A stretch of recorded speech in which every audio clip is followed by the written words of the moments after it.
پہاڑوں کی چوٹیوں پر ہو یا سمندر کی تہوں میں، وہ ہر چیز سے باخبر رہتا ہے۔ یہ اللہ تعالیٰ کی شان ہے۔ تو جو کوئی شخص اللہ تعالیٰ کے ساتھ یعنی کہ اس کے ساتھ کسی اور کو بھی حاضر ناظر جانتا ہے یا اس کے علم میں کسی کو شریک کرتا ہے، تو ایسا شخص جو ہے وہ مشرک ہے، اور شرک جو ہے وہ بہت بڑا گناہ ہے۔ آپ نے اکثر ایک نعتیہ شعر سنا ہوگا کہ وہ کہتے ہیں کہ سنا ہے آپ ہر عاشق کے گھر تشریف لاتے ہیں، سنا ہے آپ ہر عاشق کے گھر تشریف لاتے ہیں، میرے گھر میں بھی ہو جائے چراغاں یا رسول اللہ۔ یہ شعر میں نے اس لیے پڑھا ہے کہ یہ 2014 کی بات ہے۔ 2014 میں کسی گاؤں میں چلا گیا تھا، رہائش پذیر ہو گیا تھا کچھ وقت کے لیے کرائے پہ۔ تو میں اس گاؤں کا نام تو نہیں لیتا، لیکن اس گاؤں میں یہ چاہے اس کو خصوصیت سمجھ لیں یا جو بھی سمجھ لیں، وہ پورا گاؤں جو تھا وہ چوری کی بجلی استعمال کیا کرتے ہیں، یعنی کہ کنڈیاں لگا کے۔ یہ تو آپ جو پاکستان میں رہتے ہیں ان کو پتہ ہی ہے کہ اس طرح کے معاملات جو ہے نا ہر دوسرے تیسرے گاؤں میں ہو رہے ہوتے ہیں۔ تو کنڈیاں لگا کے جو ہے نا وہ کیا کرتے تھے۔ خیر میں وہاں گیا اور وہاں جا کے پھر میں نے جو اپنے معاملات کیے وہ تو ایک علیحدہ بحث ہے، لیکن وہ چوری کی بجلی استعمال کیا کرتے تھے۔ میں یہ تو نہیں کہتا تھا کہ پورا گاؤں اس طرح کے معاملات کر رہا تھا یا وہ چوری کی بجلی استعمال کر رہے تھے۔ یقیناً بہت سارے اچھے لوگ بھی ہوں گے جو اس سے بچے ہوئے ہوں گے، اس گناہ سے بچے ہوئے ہوں گے، لیکن میں میجورٹی کی بات کر رہا ہوں۔ تو میجورٹی جو تھی اس کی اس گاؤں میں اسی طرح کی ہی تھی۔ تو مجھے ابھی تقریباً 6واں دن وہاں ہوا تھا، تو چونکہ ربیع الاول کا مہینہ تھا، جیسے ابھی یہ بھی ربیع الاول کا ہی مہینہ ہے، تو وہاں میرے گھر کے بالکل سامنے، مطلب مسجد میں تو نہیں، مسجد میں شاید چوری کی بجلی استعمال نہ ہوتی ہو، تو میرے گھر کے سامنے ایک خالی پلاٹ تھا۔ تو اس پلاٹ میں جو ہے نا وہ انہوں نے اس جلسے کا اہتمام کر رکھا تھا، اور وہ جو اس جلسے کے لیے جو چراغاں کیا گیا تھا، وہ چراغاں جو تھا وہ ساری کنڈیاں ڈال کے جو ہے نا بجلی کی تاروں پہ، تو اس سے جو ہے نا وہ بجلی استعمال کر رہے تھے۔ تو مجھے وہ شعر یاد آ گیا کہ وہاں جو ہے نا میں سن رہا تھا کہ اونچی اونچی مطلب جو ڈیک اور لاؤڈ اسپیکر لگے ہوئے تھے، اس پہ نعت خواں یہ نعت پڑھ رہا تھا کہ سنا ہے آپ ہر عاشق کے گھر تشریف لاتے ہیں، میرے گھر میں بھی ہو جائے چراغاں یا رسول اللہ۔ تو میں سوچ رہا تھا کہ چراغاں تو آپ کے گھر میں ویسے بھی ہو رہا ہے بغیر بل دیے ہوئے، ٹھیک ہے نا۔ تو جب ہم اس طرح کے عقیدے رکھتے ہیں تو سب سے پہلے جو ہمارے علماء کرام ہیں اور جو ہمارے دین کے محافظ ہیں، ان کو جب وہ اس طرح کی محافل کا انتظام کرتے ہیں تو پہلے یہ بھی چیز دیکھ لینی چاہیے، مطلب جو آپ کے وہ ہیں، آپ کے پیروکار ہیں اور جو یہ سارے معاملات آپ کے کہنے پہ کر رہے ہوتے ہیں، تو ان کو یہ بھی بتا دینا چاہیے کہ چوری کیا چیز ہے، حلال اور حرام کی بھی تمیز ان کو بھی سکھا دینی چاہیے کہ اتنی پاک محفل میں جو ہے نا اس طرح کے معاملات ہو رہے ہوتے ہیں۔ تو وہاں سے پھر کیا خیر اگلے دن میں نے پھر جو مسجد کے امام صاحب تھے ان سے میں نے پوچھا بھی تھا، ان سے میں نے کہا تھا جی دیکھیں آپ نے یہ اتنی بڑی اس کا اہتمام کیا تھا اور بجلی آپ لوگوں نے جو ہے نا کنڈوں سے لگا رکھی تھی، تو یہ چیز تو مطلب ٹھیک نہیں ہے، تو کوشش کیا کریں گے ان کو، گاؤں والوں کو جو ہے نا ان چیزوں کا بھی بتایا کریں۔ تو ہم مطلب اس طرح کے دوسرے معاملات تو بتا رہے ہوتے ہیں، لیکن اس طرح کے معاملات پہ جو ہے نا ہمارے مولوی حضرات بھی بحث نہیں کر رہے ہوتے۔ جمعہ کے خطبوں میں بھی وہ مطلب مسلکی لحاظ سے تو ایک دوسرے کو خوب جو ہے نا وہ گوٹا لگا رہے ہوتے ہیں لڑانے بڑانے کے لیے۔ اگر وہ اہل حدیث ہیں تو وہ بریلویوں کو، جب بریلوی ہیں تو اہل حدیث کو، اور دیوبندی ہیں تو وہ بریلویوں کو، یا اہل حدیث کو اور اہل تشیع ہیں تو وہ ان کو، مطلب ایک دوسرے کو تو وہ خوب جو ہے نا لتاڑ رہے ہوتے ہیں۔ لیکن یہ جو معاملات ہیں، اس طرح کے معاملات جو ہیں جن کے ساتھ ہمارا گہرا تعلق ہوتا ہے، تو اس طرح کی چیزیں وہ ڈسکس نہیں کر رہے ہوتے ہیں۔ اور اس طرح کی چیزیں ڈسکس نہ کرنے کا ایک مقصد یہ بھی ہوتا ہے کہ کہیں لوگ جو ہے نا ان کے مخالف نہ ہو جائیں۔ تو بھئی جب دین کی بات ہو رہی ہوتی ہے اور نبی کریم صلی اللہ علیہ وسلم کی دین کی بات ہو رہی ہوتی ہے، تو اس میں تو دیکھیں مشکلات کا بھی سامنا کرنا پڑتا ہے۔ نبی کریم صلی اللہ علیہ وسلم کو کتنی مشکلات کا سامنا کرنا پڑا۔ طائف کے سفر میں جو ہے نا ان کے پاؤں جو ہے نا مطلب مبارک جو ہیں وہ لہو لہان ہو گئے، اور کس طرح کی اذیتیں ان کو برداشت کرنی پڑیں جس نبی کریم صلی اللہ علیہ وسلم کی آپ محافل منا رہے ہوتے ہیں۔ تو وہ پہلے جو میں نے شعر پڑھا اپنا، میرا ایک شعر ہے، وہ خیر ہے تو ایک پوری نظم، لیکن اس کا وہ جو پہلا جو شعر ہے وہ یہ ہے کہ مسلمان ہے مگر اسلام کو پہچانتا نہیں، نبی کو مانتا ہے پر نبی کی مانتا نہیں۔ تو بھی نبی کو تو سارے مانتے ہیں، ان کی مخافل تو ساری وہ اٹینڈ کر رہے ہوتے ہیں، لیکن مسجد میں صفیں کتنی ہوتی ہیں نمازیوں کی، یہ بھی ذرا دیکھ لینا چاہیے کہ ان کو اس طرف بھی لانا ہے، ان کو شارٹ کٹ ہی نہیں بتانے کہ بس سال بعد یہ ایک محفل کرنی ہے اور بس جنت پکی۔ تو اس طرح کے معاملات سے جو ہے نا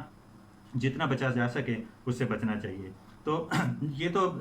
بات ہم کر رہے تھے کہ حاضر و ناظر کی، کہ اللہ تعالیٰ کی ذات جو ہے نا وہ ہر جگہ حاضر و ناظر ہے. تو یہ عقیدہ ہے کہ نبی کریم صلی اللہ علیہ وآلہ وسلم بھی وہ گھر جو ہے نا لوگوں کے گھر تشریف لے کے جاتے ہیں، چاہے آپ چوری کا مال کھائیں، چاہے آپ حرام کھائیں، چاہے جس طرح کا مرضی آپ جو ہے نا معاملات آپ جس طرح کے مرضی کریں، لیکن نبی کریم صلی اللہ علیہ وسلم آپ کے گھر تشریف لائیں گے، کیونکہ آپ نے جو ہے نا سال میں ایک دن جو ہے نا ان کی محفل وہ بنا لی. تو بھی یہ سارے جو اس طرح کے عقیدے ہیں یہ غلط عقیدے ہیں. نبی کریم صلی اللہ علیہ وآلہ وسلم کی شان یہ نہیں ہے کہ وہ ہمارے گھروں میں جو ہے نا آ کے تو ہم ہمارے گھروں میں جو ہے نا وہ آتے رہیں. یہ نبی کریم صلی اللہ علیہ وسلم کی شان نہیں ہے، اور ہم اس قابل کہاں کہ وہ آپ کے گھر میں آئیں. بلکہ وہ پچھلے دنوں تو میں جنتی دروازے کی جب میں بات کر رہا ہوں تو ان کا میں ہسٹری پڑھ رہا تھا، بلکہ وہ ایک اینکر پرسن تھے، وہ بتا رہے تھے، وہ ان کی وہ جو ہے نا دربار پہ جا کے تو وہ کہہ رہے تھے کہ ان کو جی نبی کریم صلی اللہ علیہ وسلم جاگتی آنکھوں سے انہوں نے یہاں دیکھے تھے بابا فرید گنج بخش رحمۃ اللہ علیہ کے دربار پر. تو وہ بابا فرید رحمۃ اللہ علیہ نے جناب ان کو نبی کریم صلی اللہ علیہ وسلم کو اپنی جاگتی آنکھوں سے یہاں دیکھا تھا، اور نبی کریم صلی اللہ علیہ وسلم نے کہا کہ یہاں ایک دروازہ بنا دے، اور وہ ایک بہشتی دروازہ بن گیا. اب جو بندہ اس سے گزر جاتا ہے تو وہ پکا جنتی ہو جاتا ہے. اور اچھا بہت سارے لوگ اس چیز کا دفاع بھی کر رہے ہوتے ہیں، اور میں نے بہت ساری ویڈیوز بھی ایسی دیکھی ہیں کہ جس میں اس کو دفاع بھی کیا جاتا ہے کہ نہیں نبی یہ تو اس طرح کے معاملات جو ہوتے ہیں نا وہ تو دنیا میں ہی لوگوں کو بھی تو صحابہ کرام کو بھی جنت کی بشارتیں مل گئی تھی، تو اس طرح کا معاملہ ہو گیا. بھئی وہ جنت کی بشارتیں جو تھی وہ اللہ تعالیٰ کی طرف سے ملی تھیں، اور نبی کریم صلی اللہ علیہ وسلم نے ان کو بتایا تھا. اور وہ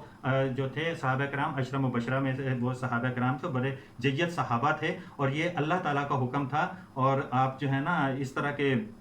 معاملات جو اب لوگوں کے ساتھ لوگوں کو یہ شارٹ کٹ نہ بتائیں کہ وہ نماز روزہ تو نہ کریں، وہ قبروں کا طواف کرتے رہیں اور جو ہے نا ڈھول ڈمکے کرتے رہیں، اور سال بعد جو ہے نا وہاں جا کے وہ ایک دروازے سے گزر جائیں تو وہ جنتی بن جاتے ہیں. اس طرح کے معاملات بالکل بھی نہیں ہیں. یہ سارے ڈھونگی ہیں، ڈھونگ رچایا جا رہا ہے. میں آپ کو بار بار کہہ رہا ہوں، اصل میں بات کر رہا ہوں توحید کی، توحید اور رسالت کی میں بات کر رہا ہوں. میں نبی کریم صلی اللہ علیہ وسلم کی شان کو گھٹا نہیں رہا، بلکہ نبی کریم صلی اللہ علیہ وسلم کی شان کو اپنے مطابق بلند کر رہا ہوں. جتنا میں کر سکتا ہوں میں ان کو بلند کرنے کی کوشش کرتا ہوں. ویسے میں کہا اور میری اوقات کیا کہ میں نبی کریم صلی اللہ علیہ وسلم کی شان کو کہ وہ تو ایک عظیم شان ہے، اور ان جیسا تو قیامت تک جو ہے نا جب سے روئے زمین پہ انسانیت نے قدم رکھا ہے، اور قیامت تک اس طرح کا کوئی جو ہے نا انسان دنیا میں نبی کریم صلی اللہ علیہ وسلم کی طرح آ نہیں سکتا. ان کی شان تو اعلیٰ اور عرفہ شان ہے. لیکن اس طرح کے شرکی معاملات سے جس حد تک بچا جا سکے بچنا چاہیے. کوئی پیر، کوئی ولی، کوئی بزرگ جو ہے نا آپ کو جو کوئی آپ کا جو رہبر ہے وہ آپ کو قیامت والے دن نہیں بخشا سکتا. اور یہ ایک چھوٹا سا دروازہ، اس کا وعدہ تو حج کے موقع پر نہیں کیا گیا کہ جس نے حج کر لیا وہ جو ہے نا وہ جنتی ہو گیا. تو یہ کس طرح سے جو ہے نا ایک دروازے سے آپ نے ایک دربار کے ایک مزار کے دروازہ بنا لیا اور وہاں سے جو ہے نا لوگوں کو گزارنا شروع کر دیا. یہ غلط عقیدہ ہے کہ نبی کریم صلی اللہ علیہ وسلم کا حاضر اور ناظر ہونے کا. نبی کریم صلی اللہ علیہ وسلم کا وصال ہو چکا ہے، وہ اس دنیا سے تشریف لے جا چکے ہیں. ٹھیک ہے، تو اس طرح کے جو ہے نا حاضر اور ناظر ذات جو ہے یہ صرف اللہ تعالیٰ کی ہے، یہ اللہ تعالیٰ کی ہے. اللہ تعالیٰ ہر وقت ہر جگہ حاضر اور ناظر ہے. کوئی ولی، کوئی صحابی، کوئی فرشتہ، کوئی جن جو ہے نا وہ اللہ تعالیٰ کے اس جو ہے نا اس خصوصیت کو وہ کراس نہیں کر سکتا، اور کوئی بھی ولی جو ہے نا وہ آپ کو حاضر اور ناظر نہیں ہے. تو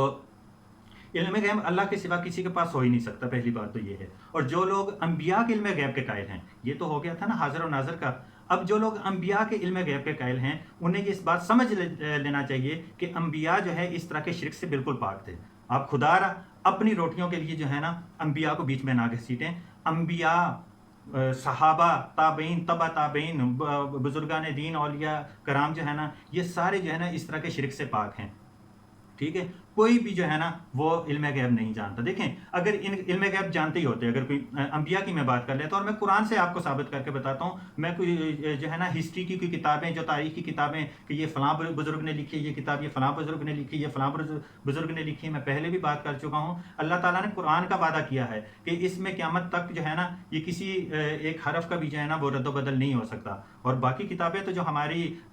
تورات، زبور، انجیل اور اس طرح کی جو مقدس کتابیں تھیں وہ بھی بھی اس طرح کی ملاوٹ سے پاک نہیں ہو سکیں. یہ تو نبی کریم صلی اللہ علیہ وسلم کو سب سے پہلے سب سے بڑا معجزہ یہ ہے کہ قرآن ہمارے سامنے ایک معجزے کی شکل میں، یہ قرآن جو ہے یہ ایک معجزے کی شکل میں ہمارے سامنے ہے کہ جب سے 1400 سال ہو گئے ہیں، یہ 1500 سال چل رہا ہے، اور قیامت تک اس میں کسی قسم کی جو ہے نا غلطی کی گنجائش نہیں ہو سکتی، کسی قسم کے رد و بدل کی گنجائش نہیں ہو سکتی، کیونکہ اس قرآن کا وعدہ جو ہے نا یہ اللہ نے لیا ہوا ہے. نہیں تو آج آپ ایک کتاب لکھتے ہیں، 20 سال بعد جو ہے نا وہ اس کتاب کی شکل ہی بدل جاتی ہے، 100 سال بعد کتابوں کی شکلیں بدل جاتی ہیں، سوائے اس قرآن کے اور صحائح ستہ کے احادیث کے جو ان علماء کرام نے بخاری و مسلم اور ان جیسے لوگوں نے جو ہے نا اس کو فریز کر کے ہمارے سامنے رکھ دیا ہے. تو ان میں کسی قسم کی جو ہے نا وہ رد و بدل کی گنجائش نہیں ہے. اب کتاب تو میں بھی لکھ سکتا ہوں، آپ بھی لکھ سکتے ہیں، اور کوئی ABCD کوئی بھی بندہ جو ہے نا وہ کتاب لکھ سکتا ہے. تو اس کا مطلب یہ نہیں ہے کہ وہ جس نے کتاب لکھ دی تو وہ حرف آخر ہو گئی. ہر انسان، دیکھیں ہم لوگ انسان ہیں اور انسان سے غلطی ہو سکتی ہے. میں یہ نہیں کہتا ہوں کہ یہ کتابیں دیکھیں اگر کسی نے لکھی، کسی بزرگ نے بھی لکھی اور ان سے غلطی بھی ہو گئی تو اس کا دفاع بجائے اس کے اس کا دفاع کیا جائے، بلکہ غلط کو غلط کہا جائے اور صحیح کو صحیح کہا جائے. یہی دین ہے اور یہی ہمیں بتایا گیا ہے. تو قرآن پاک سے ہی میں آپ کو بتاتا ہوں کہ سورہ نمل کی آیت نمبر 10 ہے کہ جب حضرت موسیٰ علیہ السلام نے، اللہ تعالیٰ نے موسیٰ علیہ السلام سے کہا نا کہ اے موسیٰ اپنی لاٹھی پھینک، تو جب موسیٰ علیہ السلام نے نیچے لاٹھی پھینکی تو وہ ایک بہت بڑا اژدہا بن گیا، بہت بڑا سانپ بن گیا. تو موسیٰ علیہ السلام ڈر کے الٹے قدم بھاگ گئے، پھر اللہ تعالیٰ نے موسیٰ علیہ السلام پہ وحی نازل کی کہ اے موسیٰ ڈرو نہیں، اس سانپ کو، اس اژدہے کو ہاتھ میں رکھو، یہ دوبارہ عصا بن جائے گا. اور ہمارے ہاں جو ہے نا انبیاء کرام جو ہے نا وہ اس طرح سے ڈرا نہیں کرتے. یہ میں اپنی طرف سے نہیں کہہ رہا، یہ قرآن پاک کی سورہ نمل کی آیت نمبر 10 آپ خود تلاوت کر کے اور اس کی ٹرانسلیشن کر کے دیکھ لیں. تو بھائی اب جو میں بات کہنا چاہ رہا تھا کہ اگر علم غیب ہوتا کسی کے پاس، جس طرح آپ کے بہت سارے بزرگوں کے پاس تو بہت سارے علم غیب ہے نا، لیکن اگر علم غیب ہوتا نبی کے پاس تو حضرت موسیٰ علیہ السلام کو پتہ نہیں تھا کہ یہ لاٹھی میں پھینکوں گا تو یہ اس لاٹھی سے اژدہا بن جائے گا. انہیں ڈرنے کی کیا ضرورت تھی؟ اس کا مطلب یہ ہے کہ موسیٰ علیہ السلام کو نہیں پتا تھا کہ میرے ہاتھ میں یہ جو عصا ہے یہ اژدہا بھی بن جاتا ہے. تو یہ علم غیب اللہ کی طرف سے، اور یہ جو معجزہ ہوتا ہے نا، معجزہ دلیل نہیں ہوتا، معجزہ اللہ تعالیٰ کی طرف سے آتا ہے. اور یہ سوائے 2-3 جگہوں پہ، ایک اس جگہ پہ اور ایک پھر نمرود کے دربار میں جب وہ جادوگروں کے سامنے انہوں نے اپنا عصا پھینک کر وہ سانپ بن کے، اژدہا بن کے اور سارے سانپوں کو کھا گیا، تو اس کے بعد وہ دوبارہ جو ہے نا وہ عصا سانپ نہیں بنا. یہ اللہ تعالیٰ کا معجزہ ہے. جس وقت اللہ تعالیٰ کا امر ہوتا ہے، اللہ تعالیٰ کا حکم ہوتا ہے، تو اس طرح کے معجزے انبیاء کرام علیہ السلام سے اللہ تعالیٰ سرزد کروا دیتا ہے. اور یہ بھی اللہ تعالیٰ کا ہی کام ہے، یہ کسی نبی کا کام نہیں ہے، کسی ولی کا کام نہیں ہے، کسی صحابی کا کام نہیں ہے. تو اگر میں نے بات کی کہ اگر حضرت موسیٰ علیہ السلام کو پتا ہوتا تو وہ کبھی اس سے ڈر کے بھاگ نہ جاتے. پھر اس کے بعد جب وہ دریا کراس کرنے لگے، اس سے فرعون کی فوج جب پیچھے لگی ہوئی تھی اور وہ دریا کے آگے سامنے دریا آ گیا تو وہ پریشان ہو گئے موسیٰ علیہ السلام کہ اب کیا کیا جائے اپنے حواریوں کے ساتھ، کہ اب تو آگے دریا ہے، پیچھے فوج ہے، اب کیا کیا جائے. تو اس وقت بھی اللہ تعالیٰ کی وحی آئی کہ اے موسیٰ اس عصا کو اس دریا پہ مارو تو راستہ بن جائے گا. جب انہوں نے مارا تو وہ راستہ بن گیا. تو یہ معجزہ ہے اور اس کا علم بھی نبی کو نہیں ہوتا، نبی کو وحی کے ذریعے بتایا جاتا ہے، اس کے بعد جو ہے نا اس سے وہ کام ہو جاتا ہے. تو جو لوگ یہ سمجھتے ہیں نا کہ ہمارے جو ولی جو ہیں وہ علم غیب جانتے ہیں اور انہیں غیب کا علم ہے، اور غیب کا علم تو جو ہے نا وہ کسی کے پاس نہیں ہے سوائے اللہ کے. نہ تو اللہ کے سوا کوئی حاضر اور ناظر ہے اور نہ اللہ کے سوا کوئی علم غیب جانتا ہے. اب دوسری جگہ آ جاتے ہیں سورہ یوسف میں. حضرت یوسف علیہ السلام کو جب ان کے بھائیوں نے کنویں میں پھینک دیا تو حضرت یعقوب علیہ السلام کتنے دنوں تک لوگوں کے ساتھ لے کے، اپنے بیٹوں کو ساتھ لے کے تو وہاں گھومتے رہے کہ ان کو ڈھونڈتے رہے. اور حتیٰ کہ وہ کئی دفعہ تو وہ کنویں کے پاس بھی پہنچ گئے، لیکن انہیں نہیں پتا چلا کہ میرا بیٹا. اور حالانکہ وہ اتنے پریشان اور اس بیٹے سے، یوسف علیہ السلام سے اتنی زیادہ محبت اور اتنی زیادہ عقیدت رکھتے تھے کہ ان کے لیے ان کا رو رو کے برا حال ہو گیا اور ان کو نہیں پتا چلا، ان کو علم غیب نہیں تھا. آج ہمیں جو ہے نا، ہمارے بزرگوں کو جو ہے نا وہ پتہ نہیں کب کا علم غیب ہو جاتا ہے، لیکن ان کو یہ علم غیب نہیں تھا. ان کو اللہ تعالیٰ نے نہیں بتایا تو ان کو نہیں پتا چلا. پھر جب وہ مصر چلے گئے، مصر میں جا کے وہ وہاں کے جو ہے نا وہ اتنے بڑے عہدے پر فائز ہو گئے اور حکمرانی ان کے پاس آ گئی، یہ سارے معاملات ہو گئے. اور حضرت یعقوب علیہ السلام وہ بھی نبی ہیں، وہ بھی نبی، بیٹا بھی نبی ہے، باپ بھی نبی ہے، لیکن وہ نہیں اللہ تعالیٰ نے علم غیب دیا. یہاں تک کہ رو رو کے ان کی آنکھیں اندھی ہوں گی، ان کی بینائی چلی گئی. اتنا روئے اپنے بیٹے کے غم میں کہ ان کی بینائی جاتی رہی لیکن غیب کا علم نہیں تھا۔ تو اب آتے ہیں، یہ تو ہو گیا حضرت موسیٰ علیہ السلام اور حضرت یوسف علیہ السلام، اب آتے ہیں نبی کریم صلی اللہ علیہ وآلہ وسلم پر۔ تو واقع بئر معونہ کیا تھا؟ پتہ نہیں آپ کو کسی کو اس کے بارے میں پتہ ہوگا یا نہیں، لیکن اگر آپ اسٹڈی کریں گے تو آپ کو مل جائے گا کہ بئر معونہ جو تھا یہ ایک چشمے کا نام ہے، اور یہاں یہ نجد سے ایک آدمی آیا تھا، ابو برا، نجد ایک نجدی تھا ابو برا، وہ آپ صلی اللہ علیہ وسلم کے پاس آیا، آپ سے ملاقات کی، آپ نے ابو برا کے سامنے دین اسلام پیش کیا۔ تو اس وقت تو وہ ایمان نہیں لایا، لیکن اس نے نبی کریم صلی اللہ علیہ وسلم سے کہا کہ آپ اپنا ایک وفد کچھ ساتھیوں کو جو ہے نا میرے ساتھ جو ہے نا، وہ بنو عامر اس قبیلے کا نام تھا، اور اس کا جو سردار تھا وہ اسی کا بھتیجا تھا عامر بن طفیل۔ بنو عامر کا سردار عامر بن طفیل جو تھا وہ ابو برا کا بھتیجا تھا، سگا بھتیجا تھا، اور یہ ابو برا جو اس کے چچا تھے۔ تو اس نے کہا جی آپ کچھ جو پڑھے لکھے لوگ ہیں آپ کے، ان کو میرے ساتھ بھیجیں تاکہ وہ جا کے جو ہے نا بنو عامر میں وہاں جا کے لوگوں کو تبلیغ کریں اور اسلام کی دعوت دیں، تو یہ سارے لوگ بھی اسلام لے آئیں۔ تو نبی کریم صلی اللہ علیہ وسلم نے 70 صحابہ، کون سے صحابہ؟ حفاظ کرام، جو کہ قرآن پاک کے حافظ بھی تھے اور عالم بھی تھے، 70 صحابہ کو وہاں بھیج دیا بنو عامر کی طرف۔ تو بئر معونہ پر انہوں نے سٹے کیا، وہاں پڑاؤ کیا، وہاں سے انہوں نے اپنا ایک بندہ، صحابہ کرام نے اپنا ایک بندہ جو ہے نا وہ سردار کے پاس بھیجا، عامر بن طفیل کے پاس بھیجا کہ یہ چٹھی نبی کریم صلی اللہ علیہ وسلم کی اسے دے کے بھیجا کہ یہ نبی کریم صلی اللہ علیہ وسلم کی چٹھی انہیں دے دیں، تو اس کے بعد وہ جس طرح کہتے ہیں وہ کر لیتے ہیں۔ تو اس ظالم شخص نے، عامر بن طفیل نے کیا کیا کہ چٹھی پڑھے بغیر، اس کو کھولے بغیر جو ہے نا اسے اسی جگہ پر قتل کر دیا صحابی کو، اور اپنے قبیلے کے لوگوں سے کہا کہ بئر معونہ چشمے کے قریب جو پڑاؤ ڈالا ہوا ہے جن لوگوں نے، ان لوگوں کو جا کے تخے دیکھ کر دیں، ان کو قتل کر دیں۔ انہوں نے جب قبیلے والوں کو پتہ چلا کہ یہ تو ابو برا کی امان میں ہیں یہ لوگ، انہوں نے ابو برا نے ان کی امان لی ہوئی ہے، تو انہوں نے انکار کر دیا۔ تو پھر یہ بئر معونہ جو تھا یہ بنو عامر اور بنو سلیم کے درمیان میں واقع تھا۔ انہوں نے بنو سلیم سے بھی یہ بات کی، تو بنو سلیم کے لوگ جو ہے نا وہ جو ہے وہ ہتھیاروں سے لیس وہ وہاں آ گئے، اور انہوں نے ایک ایک کر کے تمام صحابہ کو شہید کر دیا۔ صرف 2 صحابی باقی بچے تھے جو زخمی حالت میں تھے، اور ایک کو عامر بن طفیل نے یہ کہہ کر زندہ چھوڑ دیا تھا زخمی حالت میں کہ میری ماں نے ایک منت مانگی تھی کہ میں غلام آزاد کروں گی، لو میں نے تمہیں آزاد کر دیا۔ تو آپ اندازہ کریں کہ اگر نبی کریم صلی اللہ علیہ وآلہ وسلم کو علم ہوتا، علم غیب ہوتا، تو وہ اپنے 70 صحابہ کو، اور ان صحابہ کو جو قرآن کے حافظ بھی تھے اور عالم بھی تھے، انہیں جا کے اس طرح سے قتل کروا دیتے۔ سوچنے والی بات ہے۔ اور صحابہ کرام رضوان اللہ تعالیٰ علیہم اجمعین فرماتے ہیں کہ نبی کریم صلی اللہ علیہ وسلم کو اس واقعے کے، اس معاملے کا اتنا دکھ تھا کہ 1 مہینے تک جو ہے نا نبی کریم صلی اللہ علیہ وسلم اس دکھ میں جو ہے نا اس غم سے باہر نہیں نکل سکے، اور ہر نماز میں ان کے لیے جو ہے نا بد دعا کیا کرتے تھے، نمازیں پڑھ کے۔ تو اتنا بڑا دکھ تھا۔ تو اگر نبی کریم صلی اللہ علیہ وسلم کو علم غیب ہوتا تو یقیناً یہ والا معاملات کبھی بھی نہ پیش آتا۔ اس کے بعد ہم آتے ہیں واقعہ الکہف کی طرف۔ میں بہت زیادہ جو ہے نا الکہف کی بات کر رہا ہوتا ہوں، سورہ الکہف کی، کیونکہ اس کی میں اس لیے بھی بات کر رہا ہوتا ہوں کیونکہ اس پہ میں نے ایک پورا ناول لکھا ہوا ہے۔ ابھی ہے وہ پبلش تو نہیں ہوا، لیکن اس پہ میں نے ایک پورا ناول لکھا ہوا ہے ایک ٹائم ٹریول پہ۔ تو الکہف کیا معاملہ تھا کہ یہ سورہ کس طرح نازل ہوئی؟ تو یہ